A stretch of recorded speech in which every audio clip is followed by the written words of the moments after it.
નમસ્કાર દર્શક મિત્રો, મિરર ઓફ ધી વર્લ્ડ ન્યૂઝમાં આપ સૌનું હાર્દિક સ્વાગત છે।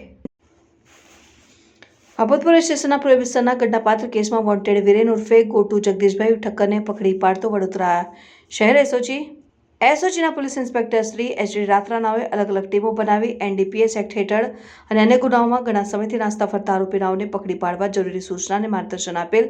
જે સૂચનાને આધારે એસઓજી ટીમના માણસો વડોદરા શહેર વિસ્તારમાં પેટ્રોલિંગમાં હતા। તે દરમિયાન એસઓજીના હેડ કોન્સ્ટેબલ જતીનકુમાર રવિન્દ્રભાઈ નાઓએ તેઓના બાતમીદાર થકી ચોક્કસ બાતમી હકીકત મળેલ કે બાપોદ પોલીસ સ્ટેશનના ઇંગ્લિશ દારૂના કેસમાં બાકી પકડવાનો આરોપી વિરેન ઉર્ફે ગોટુ ઠક્કર નાઓ હાલમાં વારસિયા રોડ હરિકૃપા સોસાયટીના નાકા પર ઉભેલ છે। જે બાતમી હકીકતને આધારે બાતમીવાળી જગ્યાએથી બાતમી મુજબના આરોપીઓને પકડી સઘન પૂછપરછ કરી બાપોદ પોલીસ સ્ટેશનના રેકોર્ડ ઉપર ખાતરી કરતા તપાસ સદર આરોપી બાપોદ પોલીસ સ્ટેશનના પ્રોહિબિશનના ગુનામાં સંડોવાયેલ અને અત્યંત સુધી ગુનામાં વોન્ટેડ હોય, જેથી આરોપી વિરુદ્ધ હસ્તગતનો કાર્યવાહી કરી બાપોદ પોલીસ સ્ટેશન ખાતે સોંપવા અર્થે કાર્યવાહી કરવામાં આવેલ। નાસ્તા ફરતા વોન્ટેડ આરોપી વિરેન ઉર્ફે ગોટુ જગદીશભાઈ ઠક્કર